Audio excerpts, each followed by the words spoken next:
बल्लारपुर के आगामी नगर परिषद चुनाव में प्रभाग क्रमांक 11 से बहुजन समाज पार्टी की उम्मीदवार रेशमा रोशन शिंदे का जोरों शोरों से प्रचार शुरू है।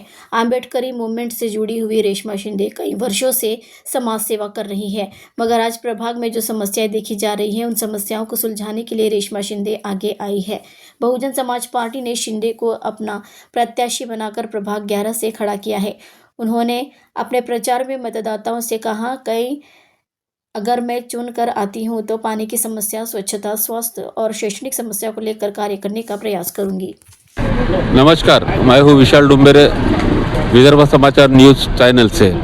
जैसे कि आप देख रहे हैं कि बल्लारपुर शहर में जो नगर परिषद के चुनाव हो रहे हैं, उस चुनाव में काफ़ी पक्ष और निर्दलीय पक्ष और साथ साथ स्वतंत्र उम्मीदवार भी इलेक्शन की तैयारी में भिड़े हैं। अगले एक दिन के बाद जो बल्लारपुर नगर परिषद का चुनाव होने जा रहा है, उस चुनाव में प्रभाग नंबर 11 से बहुजन पार्टी, जो बीएसपी हम कहते हैं, जिनका चुनाव चिन्ह है हाथी, उनके जो उम्मीदवार है रेशमा रोशन शिंदे जी।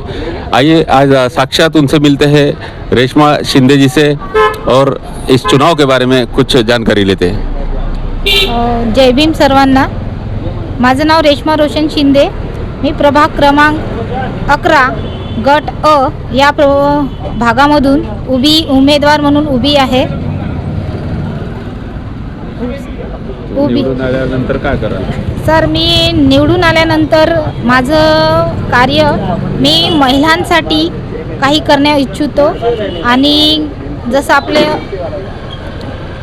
शैक्षणिकमध्ये जे आज गव्हर्नमेंटचे स्कूल बंद झालेले आहेत आणि प्रायव्हेट स्कूल जे सुरू आहेत, की गरीब व्यक्ती कधीही प्रायव्हेटमध्ये शिकवू शकत नाही, त्या गव्हर्नमेंटच्या स्कूल माझं प्रयत्न राहील की त्या पुन्हा उभारण्यात यावं, पुन्हा सुरू करण्यात यावं। आणि परत दुसरं म्हणजे असं आहे सर की पाणी पुरवठा जो आपला सर्वात मोठा नाही का बल्लारपूर शहराचा मोठा इश्यू बनण्यात आलेला आहे।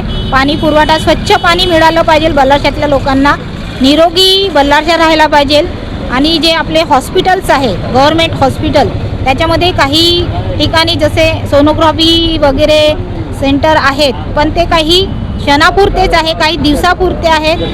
जसं आपल्या इकडे सिझरिंगसाठी नाही का आठवड्यातून एकचदा नाही का उपलब्ध आहे, पण वेळेपुरतं नाही, आठवड्यातून एकदा नाही तर ज्यावेळेस पेशंट आला आणि त्यावेळेस इमर्जन्सी असली तर तो इमर्जन्सी त्यावेळेस घेतली पाहिजे, ना की चंद्रपूरला पाठवलं पाहिजे। याकरिता पण सुद्धा आपण, माझा हा प्रयत्न राहील की आपण त्याकरिता काम करू। आणि मिनिमम जसे डॉक्टर्स आता गव्हर्नमेंटला आहेत, ते डॉक्टर्स जसे त्यांचे प्रायव्हेटसुद्धा हॉस्पिटल्स आहेत। माझं म्हणण्याचा अर्थ असा की प्रायव्हेट हॉस्पिटल असेल तर तुम्ही प्रायव्हेटमध्येच काम करा, तुम्ही आपले स्वतःचे हॉस्पिटलच चालवा। गव्हर्नमेंटमध्ये जो व्यक्ती कामाचा असेल, गरजूचा डॉक्टर असेल, त्यांनी तिथे आपला वेळ दिला पाहिजे। हा मुद्दासुद्धा माझ्यासाठी महत्त्वपूर्ण आहे या बल्लारशाकरिता। बस। चले, प्रभाग नंबर 11 से रेशमा शिंदे जी का जो बीएसपी से उम्मीदवार खड़े हैं, उनके जो मनोगत है, उनके जो विचार है, हमने देखे। ऐसे ही अपडेट्स लेने के लिए विदर्भ समाचार यूट्यूब न्यूज़ चैनल को देखते रहिए, लाइक कीजिए और सब्सक्राइब कीजिए। धन्यवाद।